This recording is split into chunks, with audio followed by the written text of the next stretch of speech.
Vamos ficar de pé para a leitura da palavra do Senhor. Como a maioria dos irmãos tem celular, vou pedir para os irmãos botarem na versão da ARA. A maioria tem, acho que todo mundo tem Bíblia no celular, né? Vamos ler aí no celular, vamos ler na versão ARA, Almeida Revista e Atualizada. O texto é João 17, vamos ler do versículo 1 ao 9.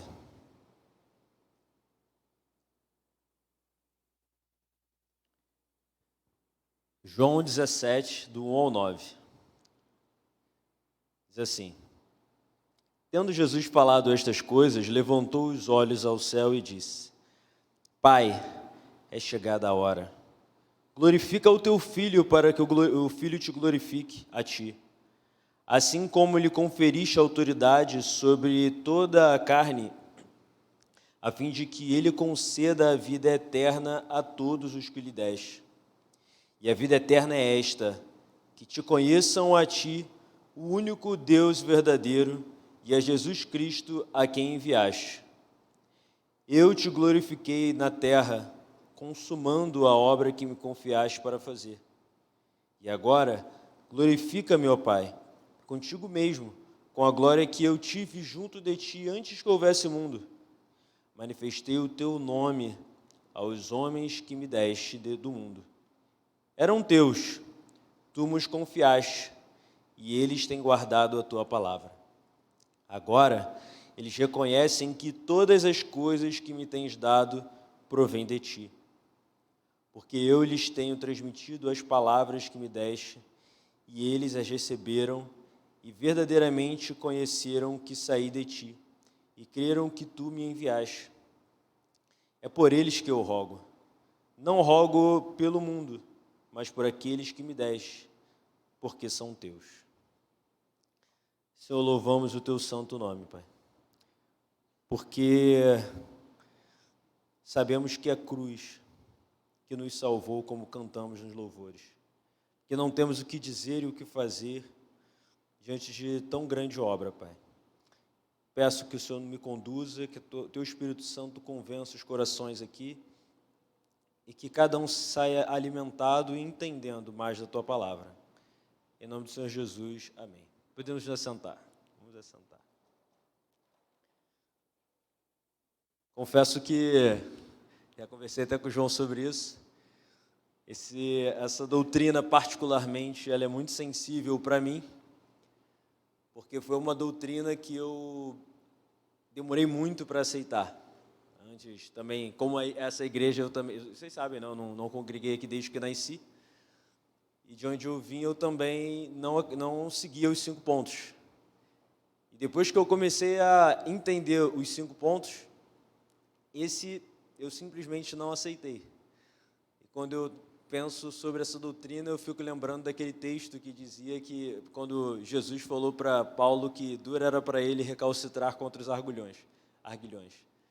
Era uma luta que, para mim, eu perdi pelo cansaço, e então depois Deus me convenceu. Eu não conseguia encontrar uma saída a não ser aceitar essa doutrina. Isso me faz até tremer um pouco diante dessa doutrina, por causa da seriedade e de quão importante ela é. O segundo ponto é que, por duas coisas, né? O fato dela tratar da cruz, o sangue de Jesus, e que é o cerne do Evangelho, e também pelo fato de ela ser exatamente o ponto do meio, a expiação limitada, são 5 pontos, o do meio é a expiação limitada, depravação total, eleição incondicional, expiação limitada, a graça irresistível ou o chamado eficaz e a perseverança dos santos.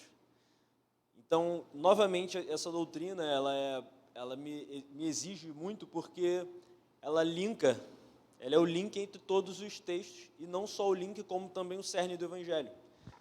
Nós entramos na igreja todos os dias e olhamos a cruz, a doutrina dos 5 pontos e a doutrina da Bíblia, que mais explica e mais fala e sobre o qual a própria cruz prega, é a expiação. Então vamos começar a ler esse texto que nós lemos, João 17, vocês vão entender por que eu escolhi esse texto também. Esse texto começa assim: depois de dizer isso, eu até pedi, não sei se alguém leu, para que lêssemos o texto de João 13 ao João 16 no WhatsApp. Provavelmente ninguém leu, ou então um ou dois leram. Aí o João leu, pelo menos um leu. Por que eu pedi para que os irmãos lessem esse texto?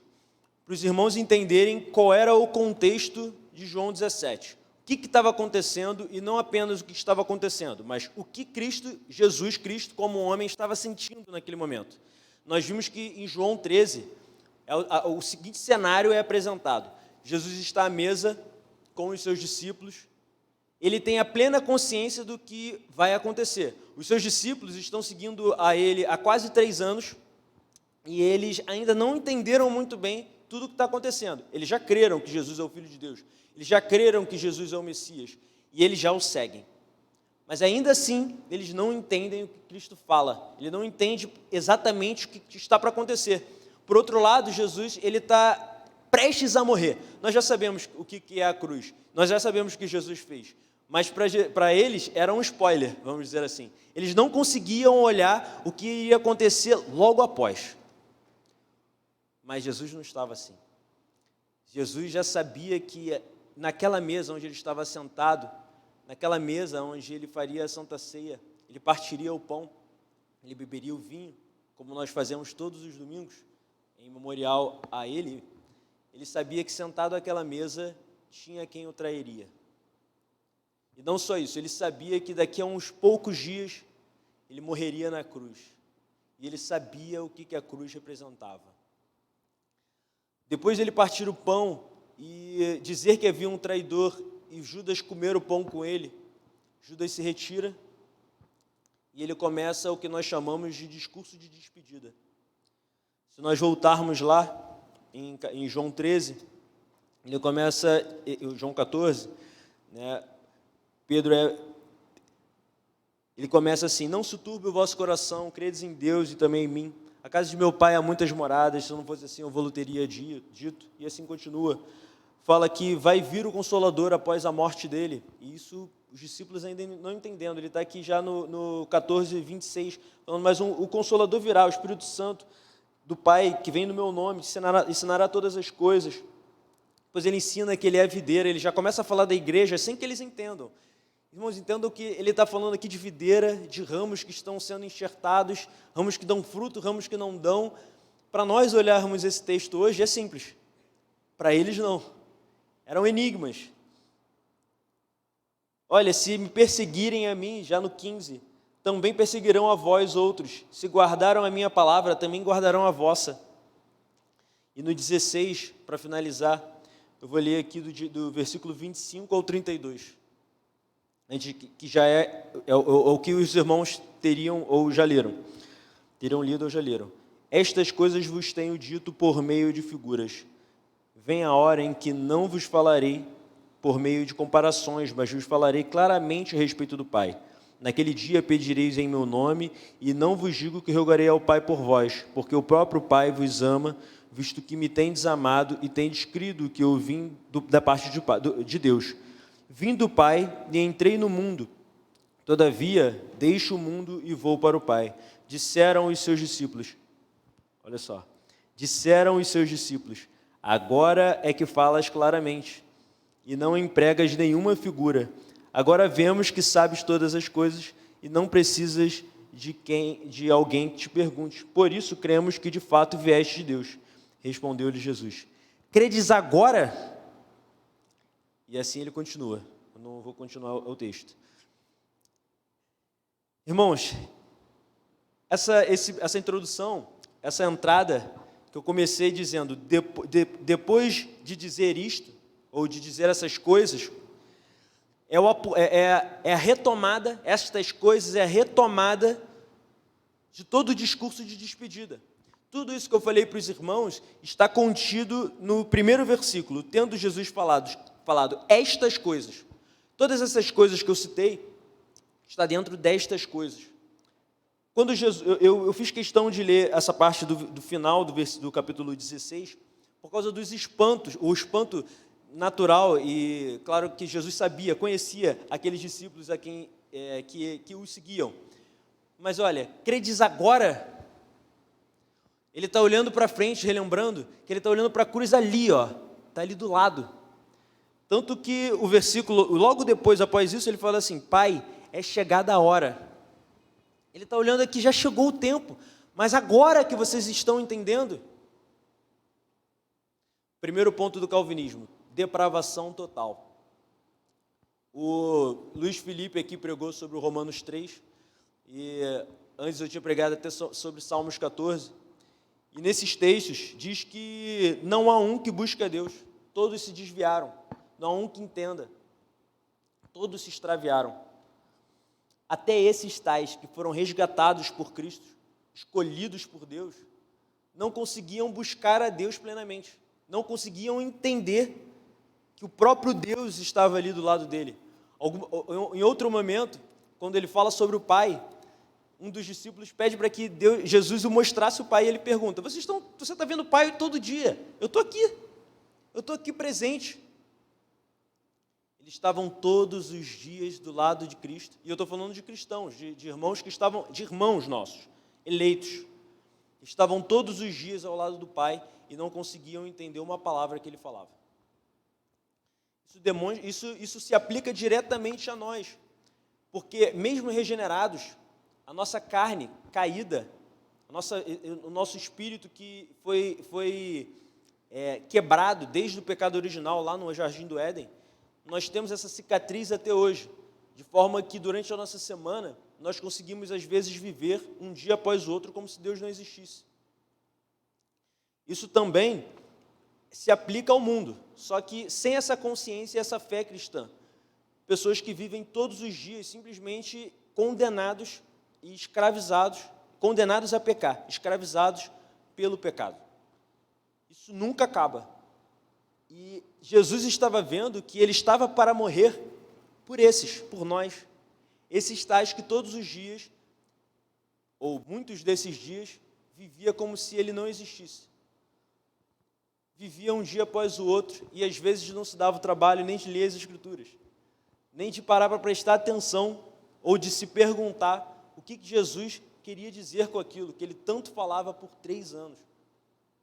Estava à véspera de acontecer a coisa mais importante que Cristo veio fazer. Eles não faziam ideia, eles não estavam entendendo nada. E o texto continua. Depois de Pai, é chegada a hora, ele diz: glorifica a teu filho, para que o filho te glorifique. Irmãos, esse texto, é bom até a gente continuar a leitura, ele diz assim: assim como lhe conferiste autoridade para toda a carne, a fim de que ele conceda a vida eterna para todos os que lhe deste. Irmãos, assim como, é o início do versículo 2. Então existe uma comparação. Glorifica a teu filho para que o filho te glorifique a ti. Parou. Assim como lhe conferiste autoridade sobre toda a carne, a fim de que lhe conceda a vida eterna a todos os que lhe deste. Então existe um paralelismo aqui, uma semântica paralela, e ela é comparada com assim como. Isso acontece, assim como isso acontece. Qual é o paralelo feito aqui? Glorifica a teu filho, assim como lhe conferiste autoridade sobre toda a carne. Glorifica o teu filho, para que o filho glorifique a ti, a fim de que ele conceda a vida eterna a todos que lhe deste. Primeira parte, então, glorifica a ti e Cristo, o Pai conferindo autoridade. Como o Pai glorifica ao Filho? Essa seria a pergunta que nós deveríamos fazer ao texto. E a resposta inicial começa com o versículo 5. O versículo 5 diz: e agora glorifica-me, ó Pai, contigo mesmo, com a glória que eu tive junto de ti, antes que houvesse mundo. Então ele está dizendo que ele tinha um modo, uma forma, antes de vir ao mundo. E essa forma deveria ser restituída. E essa era a glorificação do Filho. Onde está escrito isso? Filipenses 2, de 5 a 9. Cristo se esvaziou, se fez homem, se esvaziou de sua glória, para que ele viesse como homem, se fez carne, habitou entre nós, para que ele morresse na cruz, para que ele fosse o homem Deus. Ele precisou esvaziar-se desse esplendor. Como seria essa glorificação do Filho? Como o Pai glorificaria o Filho? Restituindo essa glória pela vitória na cruz, já dando spoiler, e retornando a ele toda essa glória, todo esse poder. E que autoridade é essa? Autoridade dada na cruz? Sim, mas antes da fundação do mundo. Como assim? Deus, da mesma forma que ele está dizendo que já chegou a hora, e que ele já está consumando a obra, como nós lemos no texto, ele é o Cordeiro também que foi morto antes da fundação do mundo. Ou seja, ele está olhando para um futuro, dizendo, eu vou cumprir essa missão. E essa autoridade que eu tenho sobre a igreja, dada pela vitória na cruz, ela já me foi dada antes mesmo da fundação do mundo. Lá na cabeça do Pai, antes mesmo de todas as coisas existirem, isso já estava instituído, que tudo seria subordinado a Cristo. E como o próprio Pai, e como o Filho então, sendo ele esvaziado, e ele seria agora completo na cruz, após vencer a morte, não seria mais um ser esvaziado, mas também glorificado. Como esse ser glorificado gloria ao Pai. Ele gloria ao Pai, assim como lhe conferiste autoridade, a fim de que conceda a vida eterna a todos os que lhe deste. Então o Pai deu autoridade sobre pessoas para salvar, e essa autoridade do Filho, ela é usada, o fim dessa autoridade é para que esses tais que foram dados por Deus a ele, fossem resgatados. Mas irmãos, pensem bem, Deus é eterno. Como eu vou dar a Deus um presente que morre a um Deus eterno? É impossível. Então Jesus Cristo vem e ele vai resgatar pessoas, e não só resgatá-las, como também dar vida eterna a essas pessoas. E ele vai retornar essas pessoas que foram dadas a ele, ao Pai, com a vida eterna. E o que é essa vida eterna? Vem o versículo 3. E a vida eterna é esta, que te conheçam a ti, o único Deus verdadeiro, e a Jesus Cristo, a quem enviaste. Então ele está dizendo que ele se esvaziou de si mesmo, recebeu autoridade sobre os homens para salvar. Esses tais que ele salvou, ele retorna ao Pai com estes, com vida eterna, porque o Pai é eterno. E que vida eterna é essa? É eles conhecerem a Cristo, a Deus o Pai, e conhecerem a Cristo. Que conhecimento que ele está dizendo? Que palavras são essas que eles precisam conhecer? Aí se lembra do exemplo que eu dei inicialmente? Que quando eles perguntaram sobre o Pai, ele se colocou como Pai, olha, se vocês querem conhecer ao Pai, olha para mim, se relacionem comigo. Então ele não está aqui nesse texto falando apenas de uma cognição, de conhecer alguém que você apertou a mão, meu nome é isso, meu nome é aquilo. Não, ele está falando desse conhecimento, desse relacionamento de andar com ele. Ele está dizendo que a vida eterna, e é eterna, porque Deus é eterno, é de que nós vamos ter um relacionamento eterno com Deus. E a missão dele é de glorificar o Pai, é de trazer esses homens pecadores para uma vida eterna com o Pai. Chegamos à eleição incondicional. Porque ele fez isso tudo, vida eterna a todos os que lhe deste. Não foi para todo mundo. Está dizendo aqui nesse texto que isso tudo que eu expliquei foi, em resumo, se você não entendeu nada, o que você precisa entender desse texto? Que Jesus veio na terra para salvar a todos os que lhe deste. O Pai deu ao Filho. Então aqui entendemos que depois da depravação total, esse texto fala sobre a eleição incondicional. Chegamos então no versículo 4. eu te glorifiquei na terra, consumando a obra que me confiaste para fazer. E nesse texto eu não posso entrar, porque essa é a expiação. Vou pular. O 5 a gente já leu, vamos para o 6. Manifestei o teu nome aos homens que me deste. Eram teus, tu nos confiaste, e eles têm guardado a tua palavra. Olha como inicia esse texto. Manifestei o teu nome. Sabe qual é o nome do quarto? Lembram do quarto ponto? O quarto ponto se chama graça irresistível, ou ele também é chamado de chamado eficaz. Aí olha o que ele diz. Manifestei o teu nome aos homens que me destes do mundo. Ele está falando o seguinte, olha, eu chamei eficazmente esses tais que o Pai me deu. Ô Pai, eu manifestei o meu nome. Eu chamei eficazmente esses tais que o Senhor me deu, que o Pai me deu. Eles já eram teus. O Senhor me confiou estes tais que eram teus. A autoridade sobre todas as coisas faladas anteriormente. Esses tais que eram de Deus foram dados a Cristo, se perderam por causa do pecado, ele se esvaziou, veio para resgatá-los e trazê-los de volta com vida eterna. Então agora pulamos a expiação limitada, a expiação, chegamos aqui na salvação, no chamado eficaz. Deus fazendo isso como? Ele chama dentre o povo eficazmente esses tais que eram de Deus. Eles já são confiados a Cristo. E sabe o que eles fazem? Essas pessoas, elas têm guardado a tua palavra. E adivinha o que é palavra aqui? É o que o João gastou quase um mês para explicar, que é o Logos. Ele está dizendo aqui que eles têm guardado Logos. É complexo, porque João aqui precisou de muito tempo para explicar o quão grande é o Logos, quão grande é a manifestação do Logos.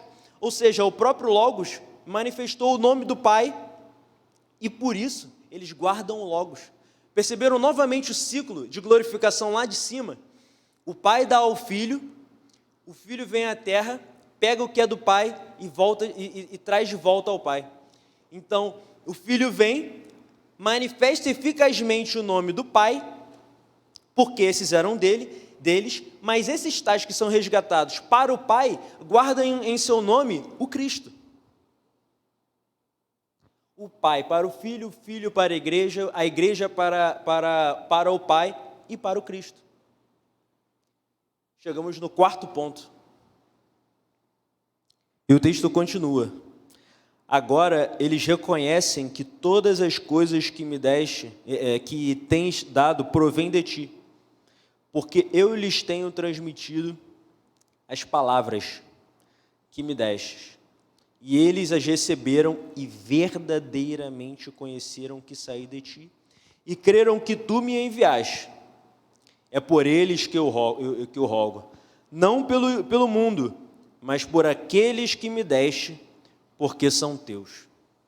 Esse texto é incrível também, porque ele está dizendo que agora, depois que eles receberam, depois que Cristo esvaziou, com autoridade resgatou aqueles que são seus, fazendo isso através de um chamado eficaz, eles guardaram a palavra em si. E depois que eles guardaram o Logos em si, o que aconteceu?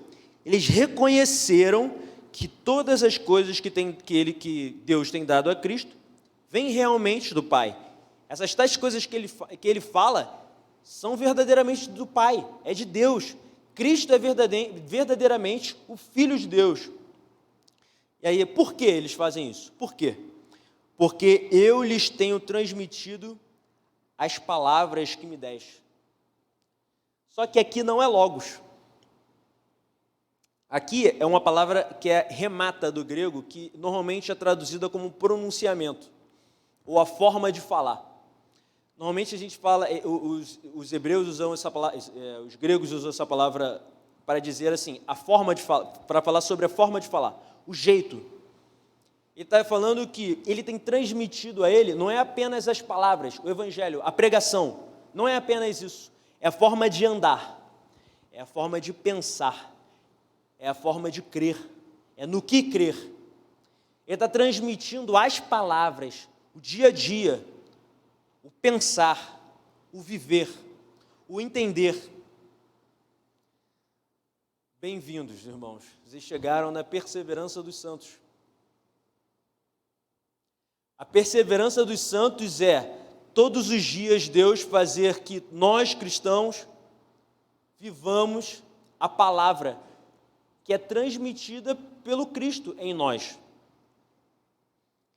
E é assim que, quando recebemos essa transmissão de Cristo para a igreja,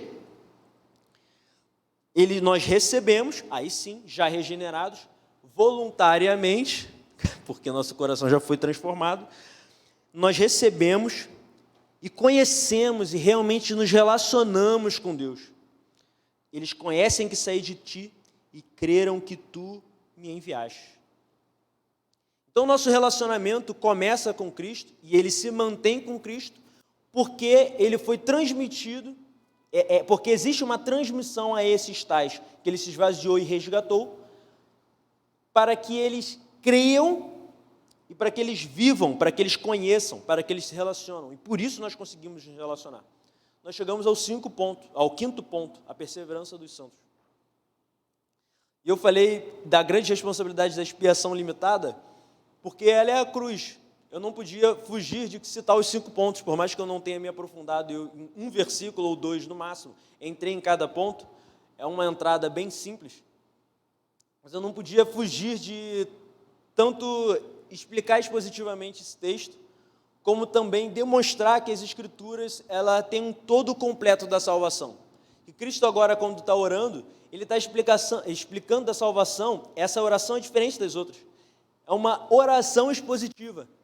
Ele está mostrando, ele tem a necessidade ali, é necessário, como as outras orações também, que os discípulos ouçam e aprendam dessa oração.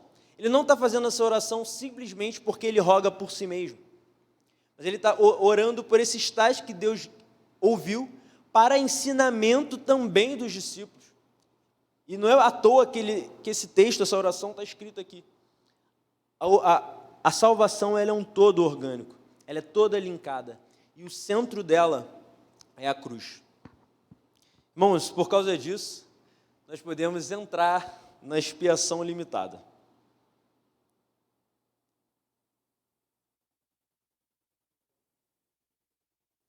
Expiação limitada, que é o terceiro ponto do Sínodo de Dort, que eu vou explicar depois o que é. Então, primeiro a gente vai pensar na definição de expiação. O que é expiação? Expiação é a obra que Cristo realizou em sua vida e em sua morte para obter a nossa salvação. Não sei se dá para ler. Eu acho que dá para ler. Esses 2 textos mostram 2 coisas muito importantes. Vamos ler. Hebreus 7, de 26 a 27 diz: santo, inculpável, é claro que ele está cortado, tá, gente? Santo, inculpável, sem mácula, separado dos pecadores, que não tem necessidade, como os sumos sacerdotes, de oferecer todos os dias sacrifícios, primeiro por seus próprios pecados, depois pelo do povo, quando a si mesmo se ofereceu. E João 1, 29, eis o Cordeiro de Deus que tira o pecado do mundo. Esses 2 textos demonstram o seguinte: um sumo sacerdote ele não se cria do nada. Um sumo sacerdote, para ele ser o sumo sacerdote, ele tinha passado por diversas e diversas etapas até chegar a esse ponto. Ele viveu uma vida até chegar ali. Esses tais homens separados, esse levita separado por Deus para cuidar das coisas do Pai, que passava por todos esses processos, ele era um pecador.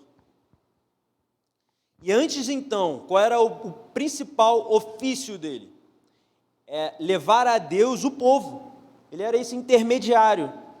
Ele levava tanto as súplicas como os pedidos de perdão através dos sacrifícios do povo para Deus. O povo não ia direto a Deus. Eles iam a Deus através do sacerdote. Quem entrava no Santo dos Santos? Não era o membro do povo de Israel qualquer, era um levita em especial, o sumo sacerdote. Esse sumo sacerdote, ele precisava se santificar antes de entrar no Santo dos Santos, porque a Bíblia mostra que o último sacerdote que tentou entrar sem se santificar anteriormente, ele foi fulminado. E por isso eles entravam com um sininho e uma corda amarrada, porque eles entravam. E se eles fossem fulminados lá dentro, eles puxavam através da corda, porque se eles estivessem dentro dos santos, e o sininho que estivesse na roupa do sacerdote parasse de tocar, eles puxavam a corda. Por quê? Com certeza Deus fulminou ele lá dentro. O quão importante e grave era a função do sumo sacerdote. E o que ele ia fazer? Qual era a função dele? Levíticos de 1 a 6, ele fala muito sobre a expiação vicária, a expiação vicária, substitutiva. O que ele estava indo lá fazer?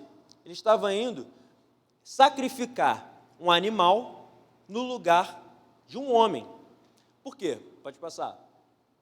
Porque o salário do pecado é a morte. A lei é assim.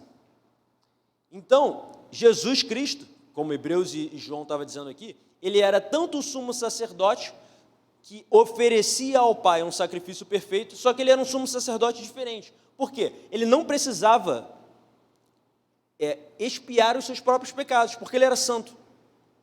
Mas não só isso, quando ele chegava aos santos dos santos, quando ele se apresentava a Deus, no caso de Jesus, ele não precisava ir aos santos dos santos, ele é santo, ele santíssimo, se apresentando a Deus, ele não entregava um cordeiro, ele entregava a si mesmo, porque Jesus é o cordeiro que tira o pecado do mundo. Então isso mostra, e a gente entende então a definição passada lá, são as obras de Cristo para a salvação, tanto em sua vida, como em sua morte. Então, isso justifica, inclusive, porque Jesus precisou viver 33 anos. Que, de repente, alguns dos irmãos poderiam pensar, ora, como assim? Se Jesus tinha que morrer para me salvar, por que ele não nasceu e morreu recém-nascido? Ele recebia em si todos os pecados do mundo, nascia e morria. Pronto, justificação. Por que ele não pôde fazer isso? Irmãos, a expiação, ela é vicária. O que significa essa palavra? Significa substitutiva.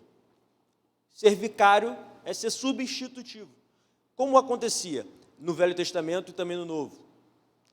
Um animal morria. A lei dizia claramente que o animal o homem que pecasse, a alma que pecasse, essa morreria.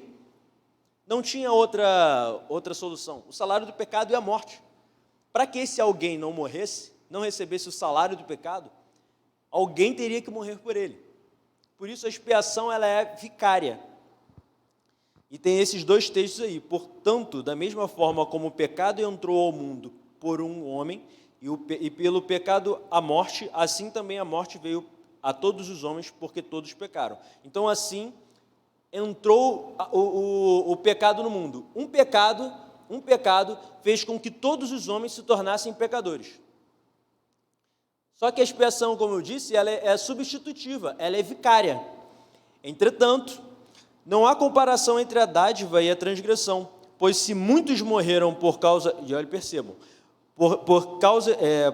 Pois se muitos morreram por causa da transgressão de um só, muito mais a graça de Deus, isto é, a dádiva pela graça de um só homem, Jesus Cristo, transbordou para muitos. Então, sim, o pecado entrou no mundo por um homem, Adão. E, claro, também todos nós pecamos, como está escrito, porque todos pecaram, todos pecamos. Mas, por outro lado, teve um, que ele foi esse sumo sacerdote, que viveu perfeitamente, pode passar, que viveu perfeitamente, e ele pôde receber em si os seus pecados. Por que ele fez isso? Nós já explicamos um pouco na introdução, mas em resumo o amor, como diz em João 3,16, ou seja, por que Jesus quis morrer na cruz? Por que Deus, nós falamos lá em João 17, que ele glorificaria ao Pai, resgatando esses homens e levando esses homens ao Pai. Mas por quê?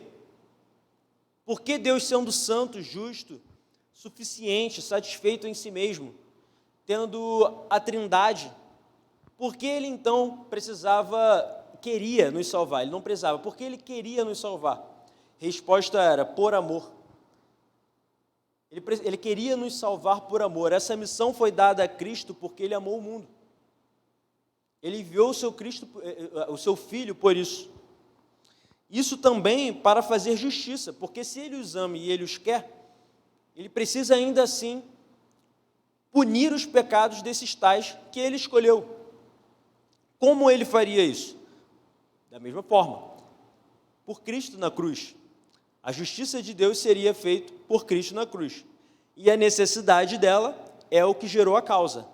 Nós somos totalmente depravados, o que nos tira do relacionamento de Deus, nos afasta do relacionamento de Deus, mas existe uma eleição condicional, uma eleição que ela é independente da nossa depravação total, que faz com que Deus queira nos salvar, e não apenas queira, como também salve.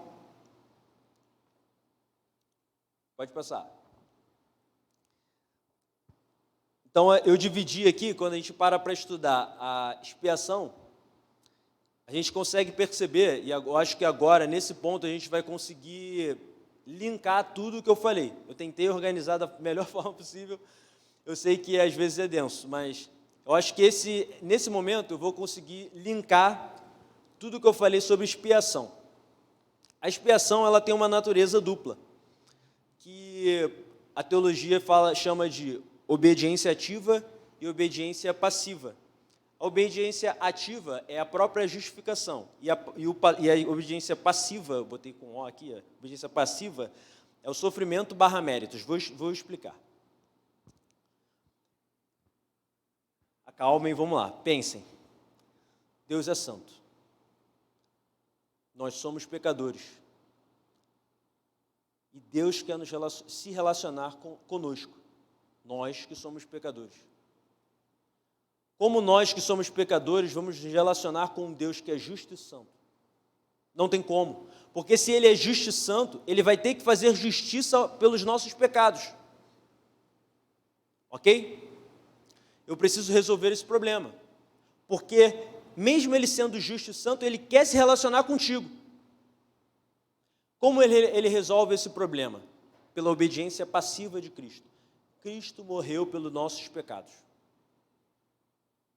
Logo, assim como por meio da desobediência de um só homem, muitos foram feitos pecadores, assim também por meio da obediência de um único homem, muitos serão justos. Então, Deus te ama, mas você é um pecador um pecador que está rebelde contra Ele. Você se rebela contra Ele. Você não quer ter um relacionamento com Ele, mas Ele quer ter um relacionamento contigo. Então, Ele resolve esse problema da tua rebelião. Ele justifica os teus pecados e te regenera. Essa é a obediência ativa de Deus, de Cristo. Como Ele fez isso? A cruz. Ele morreu pelos nossos pecados. E tendo nós pecado, né? A humanidade sendo pecadora, esses tais eleitos foram feitos justos. Então, somos reconciliados. Mas calma, não é só isso. Porque não bastávamos ser justos, ser puros. Não bastava apenas tirar do nosso histórico os pecados que cometemos antes. Cristo viveu 33 anos. Como eu disse, Ele poderia, então, apenas morrer quando era criança. Não, Ele viveu 33 anos. Isso faz parte da expiação também. Porque não somos apenas limpos pelo sangue de Cristo, mas nós conhecemos no sentido de relacionar com o Pai. Isso é a partir de um mérito de Cristo. Cristo se relaciona com o Pai, e o Pai se relaciona com Cristo, que se relaciona com o Espírito Santo, porque eles são Deus, eles são o Deus. Cristo venceu.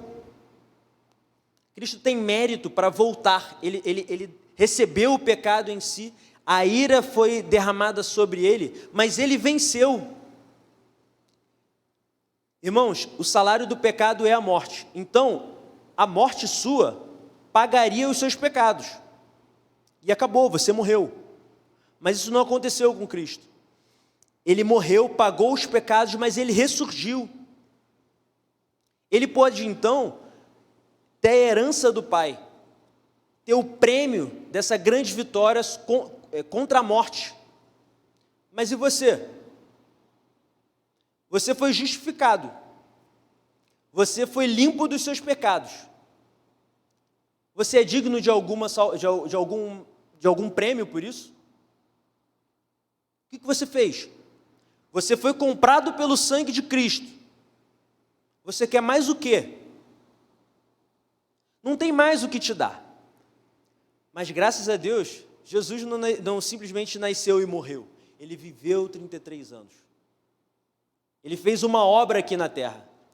E essas obras, ele era um homem de dores. Ele foi desprezado e rejeitado pelos homens, um homem de tristeza e familiarizado com o sofrimento, como alguém de quem os homens escondem o rosto. Foi desprezado e nós não tínhamos em estima. Então ele viveu dia após dia na terra, como nós temos nossos desafios diários, e sei que todos aqui conseguem olhar para a sua própria semana e falar assim, eu não venci, eu poderia ter buscado a Deus como Ele me salvou, com o amor que Ele me salvou. Eu não depositei em Cristo o amor que Ele depositou em mim, eu perdi. Face a isto, a sua justificação não seria suficiente para a sua salvação. Mas a expiação não terminou aí.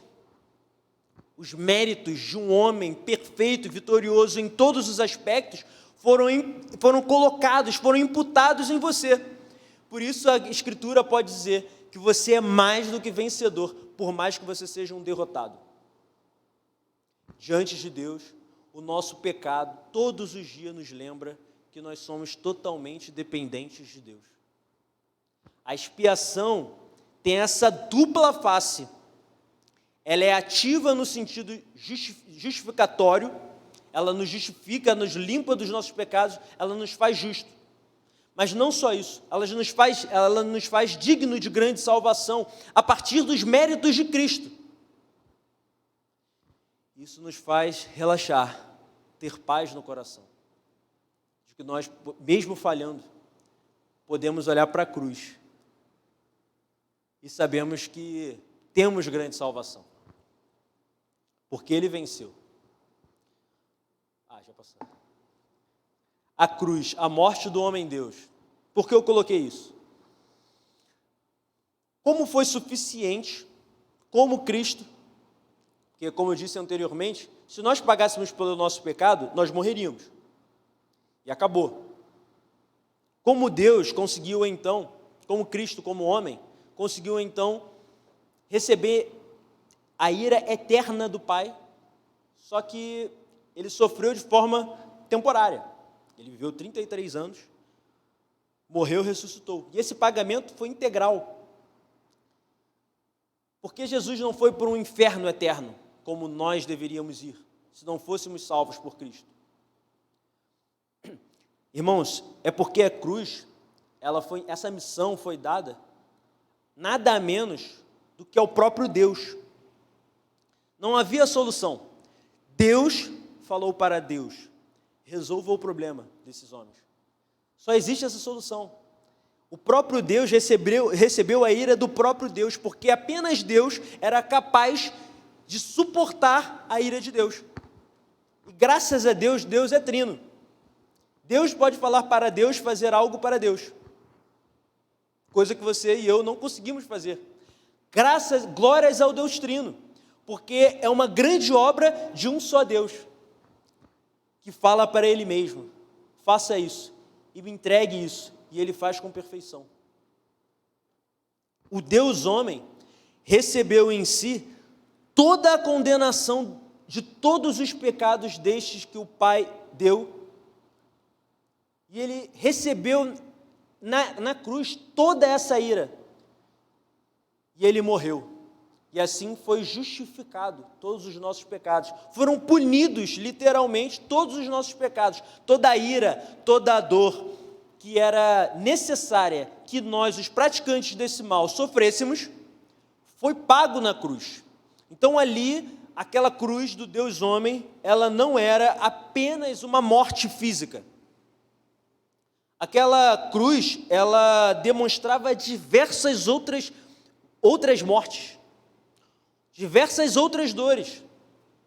Lembre os irmãos da introdução. Jesus Cristo, quando ele estava nesse momento do diálogo da despedida, desse discurso de despedida, ele estava agoniado porque, lá no capítulo 13, ele já fala para Pedro: Pedro, você vai me negar. Você vai me negar. Olha, dentre esses 12 que estão aqui sentados, um vai me trair. Quando ele está na cruz, ele clama: Deus meu, por que me desamparaste? Ele conseguiu ver ali, na cruz pregado, apenas um discípulo, mas eram 12.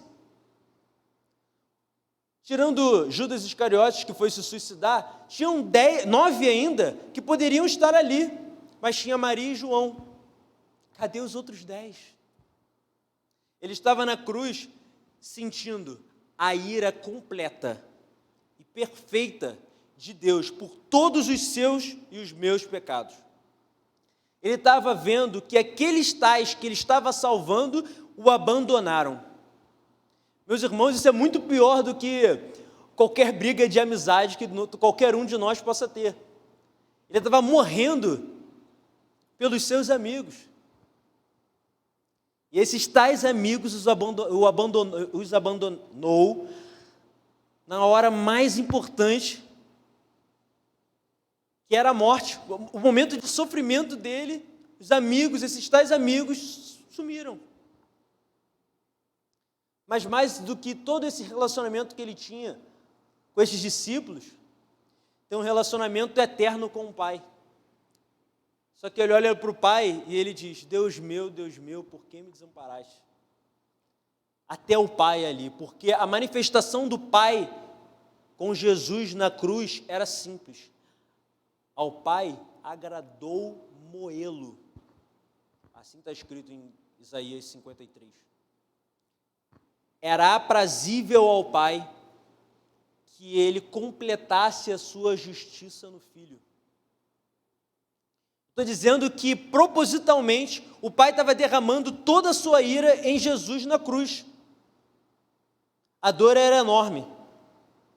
Isso e antes no Velho Testamento, como isso acontecia? Porque agora eu expliquei, eu já entendi. Jesus morreu por mim, ele recebeu em si todos os pecados que eu cometi.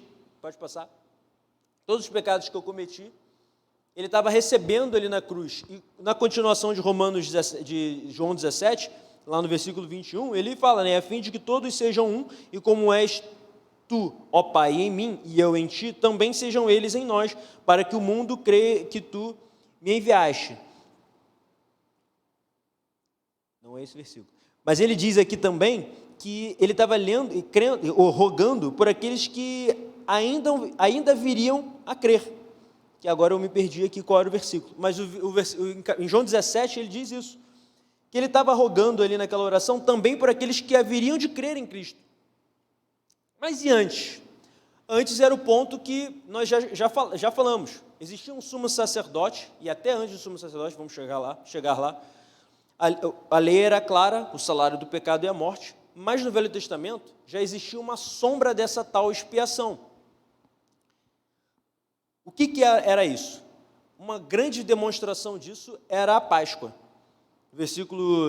No capítulo 12 de Êxodo, no versículo 23, diz: porque o Senhor passará para ferir os egípcios, quando vir, porém, o sangue na verga da porta, e ambas as ombreiras, passará o Senhor aquela porta, e não permitirá que o destruidor entre em vossas casas para vos ferir. Então, no Velho Testamento, Deus determinou leis, nós podemos ler lá tanto de Levítico 1 até o capítulo 1 até o capítulo 6, que o próprio Deus revelou a Moisés diversas leis de como eles se relacionariam com o Pai, o povo com o Pai, sendo eles pecadores. E a forma que Deus deu para eles era uma sombra, uma forma de lembrar algo que aconteceria. Que forma era essa? Eram os sacrifícios. Era o sangue derramado desses animais que eu citei anteriormente. Então, no Velho Testamento, eles também eram perdoados pela cruz. Mas por uma cruz que ainda viria de vir. E como eles faziam isso? Eles não entendiam, nem os discípulos que estavam ali sentados à mesa conseguiam entender perfeitamente o sacrifício. Eles estavam começando a entender agora. Como então esses homens de milhares de anos antes de Cristo poderiam entender? Deus deu o sacrifício para que eles entendessem. Pode passar. Então, agora que a gente entendeu o que é uma expiação vicária, sendo a expiação uma obra tanto em vida como na morte de Deus Pai, que essa morte substitutiva, ela é eficaz tanto no Velho Testamento, quando ele olha para a cruz, no sacrifício dos animais, como também no Novo Testamento, quando eles olham para trás para o sacrifício de Cristo. Nós devemos nos perguntar, porque eu falei muitas coisas, mas eu falei de expiação, e de expiação vicária. Mas o que é o ponto, que agora sim é um ponto, agora que eu entendi expiação, eu posso me questionar. O que é expiação limitada? Pode passar. Textão, eu não gosto de botar textão em slide, não é muito bom. Mas isso é importante, eu não vou ler não, mas esse texto está nos cânones de Dort. O que é isso? A gente está falando aqui sobre os 5 pontos, mas os 5 pontos não saíram do nada. Vocês perceberam aqui que eu li o capítulo 7 de João, falei 17 de João, falei sobre os 5 pontos do calvinismo, mas em momento algum as Escrituras falou assim, no versículo 1, depravação total. Depois ele falou sobre eleição incondicional. Ou depois ele falou sobre expiação limitada, graça irresistível, chamado eficaz, perseverança dos santos. Os irmãos leram isso na Bíblia? Eu não li. De onde vieram esses nomes? Resumindo, irmãos, a igreja... Pode passar, por causa do tempo. Como eu estou de tempo? Só para ver. Está tranquilo? Então, o que acontece? Naquele momento, e lá mais ou menos no século XVII, já tinha acontecido a reforma protestante, já existia a igreja protestante. Os luteranos... Pode passar. Eu não vou ler, não. Senão vai gastar muito tempo. Os luteranos eram as grandes vertentes que existiam dentro dos protestantes, e agora eu estou dando um salto histórico, né? Era o luteranismo, o calvinismo e o arminianismo. De onde veio isso? Lutero, com a igreja luterana, calvinismo, por causa dos escritos de Calvino, e Armínio escreveu alguns pontos que ele discordava. Entendo, os irmãos, que esses 5 pontos, eles não estavam na Bíblia, mas eles não estavam escritos, organizados dessa forma. Em algum momento, um homem chamado Armínio escreveu sobre 5 pontos, sobre 5 temas, que era o arbítrio humano. Ele escreveu sobre o arbítrio humano, sobre a eleição, sobre a justificação, sobre a conversão e sobre a perseverança e a apostasia. Ele escreveu sobre esses 5 pontos, demonstrando algumas discordâncias com a igreja da Holanda. Irmãos, eu estou sendo bem resumido, tá? Eu estou pulando muitos fatos históricos, por causa do tempo. Então, se os irmãos quiserem se aperfeiçoar nesse ponto histórico, sugiro, leiam. Então, ocorreu um sínodo. O que é um sínodo? É uma reunião de líderes eclesiásticos. Ocorreu um sínodo para discutir esses temas que esse homem estava falando. O contexto da igreja da Holanda era que esses homens, dentro da igreja, tinham pessoas que pensavam como Lutero. O que Lutero queria? Era a teologia da igreja católica reformada. O que é reformar? É voltar à forma. Ele queria protestar sobre a camada de heresia, essa casta de heresia que estava acontecendo em cima da doutrina que, de acordo com a ideia de Lutero, era saudável. Então, o luteranismo é um catolicismo clássico. Tem muito da tradição católica, só que antes de cair naquelas diversas heresias. A ideia de Lutero era essa, não era separar a Igreja Católica, mas era de fazer uma Igreja Católica como ela antes era. Os calvinistas, que já estavam em outro lugar, pensando de uma outra forma. Dentro da Igreja da Holanda, tinham pessoas que pensavam como Calvino e pessoas que pensavam como Lutero. E havia paz. Quando Armínio colocou essas questões, por também diversos contextos políticos da Holanda, que era um país protestante, houve esse sínodo e eles debateram cada ponto. Os 5 pontos do calvinismo, eles foram escritos, eles foram organizados, porque a conclusão do sínodo de Dort por causa da cidade, que foi feito o sínodo, foi que esses 5 pontos expostos e defendidos por Armínio estavam errados. Eles não concordavam com essa doutrina. A Igreja da Holanda e esses líderes de diversos locais não concordavam com essa doutrina. Por isso, eles criaram 5 pontos, eles organizaram 5 pontos, demonstrando, biblicamente, que esses tais pontos de Armínio não eram pertinentes. Irmãos, Calvino, nessa época, já estava morto, há um tempo. Então, esse nome de 5 pontos do calvinismo foi dado porque, primeiro, os irmãos dessa igreja, do sínodo, que entendiam, que estudavam Calvino, que foram contra os de Armínio. E também, como a conclusão do sínodo foi essa, foi em homenagem a Calvino. Calvino não escreveu os 5 pontos, mas os 5 pontos estão na Bíblia, como estão também nas literaturas de Calvino. E as grandes diferenças são essas aí. Sobre o arbítrio humano, o luteranismo pensava sobre uma depravação total, sem livre-arbítrio. O calvinismo pensa também numa depravação total, sem o livre-arbítrio. O arminianismo já pensa numa depravação total com o livre-arbítrio a partir da graça, que eu vou explicar depois, rapidinho. Eleição, ela é incondicional, mas ela é somente uma eleição para a salvação, ou seja, não existe uma eleição para a condenação, não existe rejeição ativa por Deus. Mas a gente entendeu isso já, o Felipe já explicou isso quando ele leu Romanos 9, dizendo que ele amou a Jacó e rejeitou a Saul antes mesmo que eles nascessem e tivessem feito o bem ou o mal. Aí, no final, podem tirar dúvida com o Felipe. Então, a eleição é incondicional para a salvação, mas não somente. E o arminianismo? Eleição condicional, baseando-se na fé ou incredulidade prevista. Então, ele está dizendo aqui que a eleição foi porque Deus previu o futuro, pensou, ele vai crer, então vou elegê-lo. Ou, ele não vai crer, então não vou elegê-lo. A justificação, que é a consequência da expiação. Luteranismo, a justificação de todos os que creem completamente na morte de Cristo, independente de eleição. Justificação para o calvinismo é limitada aos eleitos, e para os arminianismos, justificação é possível para todos, mas só se aplica sobre quem põe a fé em Cristo. E aí, o resto eu não vou ler por causa do tempo também, mas podem ler ali. Então, essa era a discussão que estava sendo colocada no sínodo de Dort. A justificação ela é possível para todos? E ela só ela é possível para todos? É a primeira pergunta. Mas ela é aplicada para aqueles que põem a fé em Cristo? Ou a justificação ela é limitada aos eleitos? Pode passar.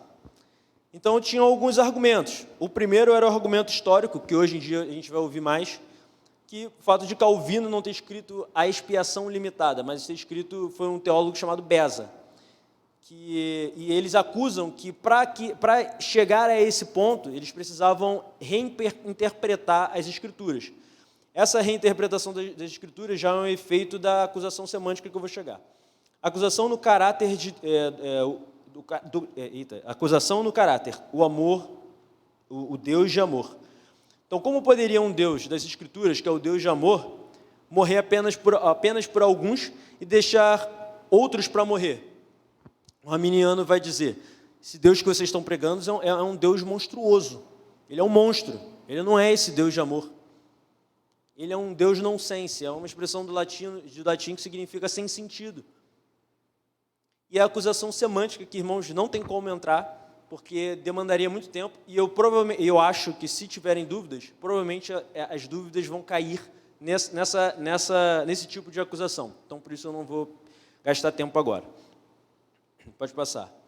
Então, a defesa, porque já entendemos o que era a expiação. Já sabemos que ela é vicária. Então, agora eu preciso defender rapidamente que ela é limitada. O argumento histórico eu já defendi. Calvinismo, a gente entendeu que o calvinismo não foi escrito por Calvino. Isso foi apenas uma homenagem. Então, argumentar que expiação limitada não é calvinismo porque Calvino não escreveu, foi Beza que escreveu sobre a expiação limitada, não é um argumento. Vamos pular para o próximo, que é o importante, e é o único que eu vou tratar um pouco mais. O argumento no caráter de Deus, que creio eu que seja o grande impedimento para a aceitabilidade dessa doutrina. Irmãos, Jesus morreu. Fica aquela pergunta, ele morreu por quem e pelo quê? Nós vimos na palavra, sim, que Deus é amor. Nós vimos em João 3,16 que Deus amou o mundo para que todo aquele que nele crê não pereça, mas tenha vida eterna. Então você está agora dizendo que ele não morreu por todo mundo, mas Deus é amor. É um Deus monstruoso, porque, pensando como arminiano, porque como ele enviou seu filho para morrer, mas deixou outros para não morrer. Agora, irmãos, se agora a gente parar para pensar, a expiação ela é limitada fatalmente. Ela é fatalmente limitada. Por quê? Tanto para o arminiano como para o calvinismo, para o calvinista, a expiação é limitada, mas em sentidos diferentes. Ou ela vai ser limitada em sua extensão, ou ela será limitada em sua eficácia. Por que eu quero dizer isso? O calvinista vai dizer, Jesus não morreu por todos, certo? E o arminiano vai dizer, Jesus morreu por todos, mas ele não alcança todos. Quais são os efeitos disso? Que Deus é o Deus monstruoso. Irmãos, eu não estou chamando o arminiano de herege, tá? Não é. Mas vamos pensar nesse ponto. Jesus morreu por todos os pecados, certo? Vamos sair dessa premissa. Jesus veio e morreu por todos os pecados de todos os homens. Jesus morreu por todos. E a condição para que ele receba essa justificação e seja salvo, é que ele, pela graça preveniente, que eu falei que eu explicaria, eu falei lá, poxa, arminiano também entende a depravação total. Então, como ele crê? Porque existe uma graça, que é chamada graça preveniente, que capacita esse homem a escolher em algum momento o Cristo. Ele é depravado, mas essa graça preveniente capacita ele de acreditar, de ouvir a palavra de Deus e aceitar ou não. A eleição ela é condicionada à fé. Então, Jesus morreu por todos os pecados. E essa pessoa que não creu, ela vai morrer e sofrer no inferno eternamente. Correto? Todo mundo entendeu? Vamos lá de novo. Jesus morreu pelo pecado de todo mundo. Mas tem um homem que não creu. E esse homem que não creu, ele vai morrer e vai sofrer no inferno por toda a eternidade. Tem um problema aí, um grande problema aí, porque esse Deus que fez isso, ele puniu primeiro, ele puniu em Cristo e no homem o mesmo pecado. Se Jesus morreu por esse que não aceitou a Cristo, então ele morreu, ele sofreu a ira de Deus sobre um pecado de um homem que não creu, que vai para o inferno. Então Jesus depositou a sua ira em Cristo na cruz,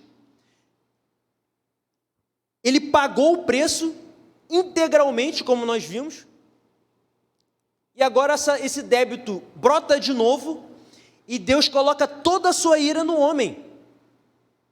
Deus é injusto, porque ele está punindo o mesmo pecado duas vezes. Mas tem um outro problema. Deus é santo. O que é pior? Você punir um justo por algo que ele não fez, ou você punir um ímpio pelo que ele fez, um culpado pelo que ele fez. É uma pergunta lógica.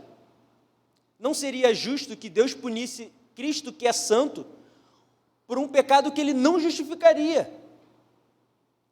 Não é justo ele morrer por alguém que é culpado e não é dele. Irmãos, a expiação tem um outro... Quando nós limitamos a eficácia, nós temos também que pensar que o plano de Deus, que ele veio para salvar, não é apenas para salvar. Eu tenho que contrariar essa afirmativa bíblica de que Cristo veio para salvar. Quando eu penso a extensão ampla e total, mas uma eficácia limitada, eu estou argumentando que Cristo não conseguiu cumprir a sua missão completamente na cruz. Por quê? Eu preciso que você aceite. Ele não completou essa obra. E não só isso, você pode frustrar a obra dele, porque ele morreu por você, mas você tem o poder de negar. Eu estou abrangendo, eu estou dando extensão à expiação, mas eu estou pegando essa autoridade que o filho recebeu, esse esvaziamento que lhe foi necessário, a nada. Ele fez isso, essa autoridade foi para que ele cumprisse. A autoridade, ela foi feita para fazer cumprir. Ele recebe esses do Pai, e nenhum, como diz em João 10, é perdido de sua mão. Ele cumpre. Os planos de Deus não podem ser frustrados. Eu estou dizendo que existe essa falha nessa autoridade. Ou a expiação, ela é um plano infalível. E sim, fatalmente limitada em sua extensão. Jesus veio fazer algo. E o que ele veio fazer, ele fez eficazmente. É outra forma que eu tenho. Só que fatalmente, se eu penso nisso, eu limito a extensão.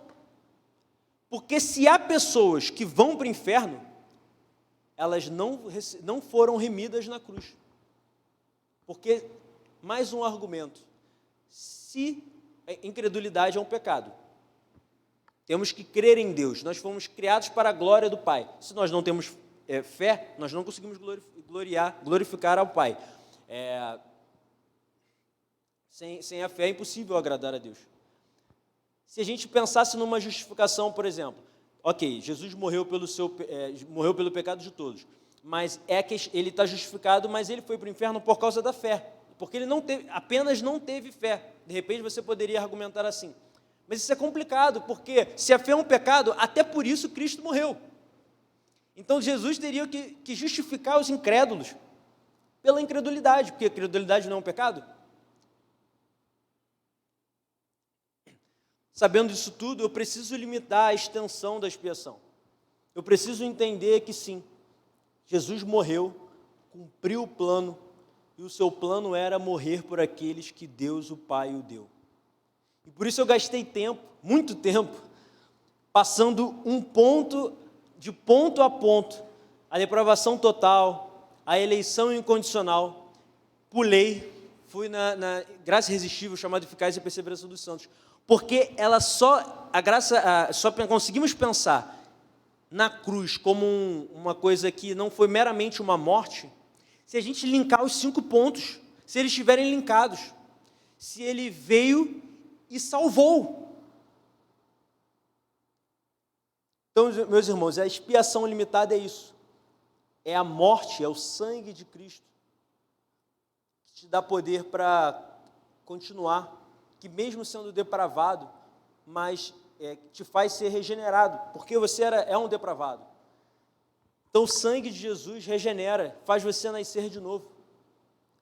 Ele faz você nascer de novo porque ele morreu na cruz, para salvar, não possibilitar essa salvação. Porque não há um que busque a Deus, não há um que entenda. Se ele botar isso na tua mão, tu não vai querer. Mesmo que Ele abra os olhos para tão grande salvação, você vai amar mais o mundo. E você prova, eu e você provamos isso todos os dias da semana. Que se tivermos de escolher entre Deus e as outras coisas, muitas vezes nós vamos escolher as outras coisas. Você que é crente faz isso. Então, se você não fosse cristão, será que o não cristão teria uma opção diferente daquela que você, cristão, toma quase todos os dias?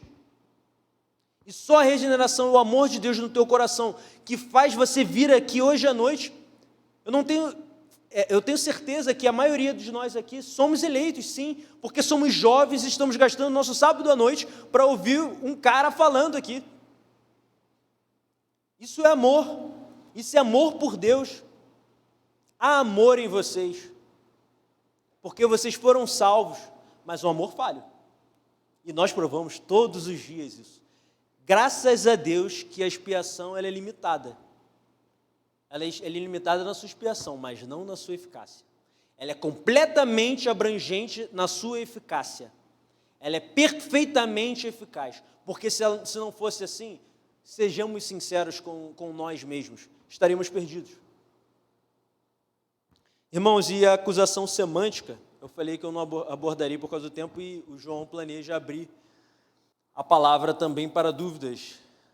Eu acho que o Luizão está lá fora. Poderia alguém chamar o Luizão, por favor? E o Felipe. Então a gente vai abrir aqui para as dúvidas. E aí o João agora vai fazer, né, com os dos outros, né?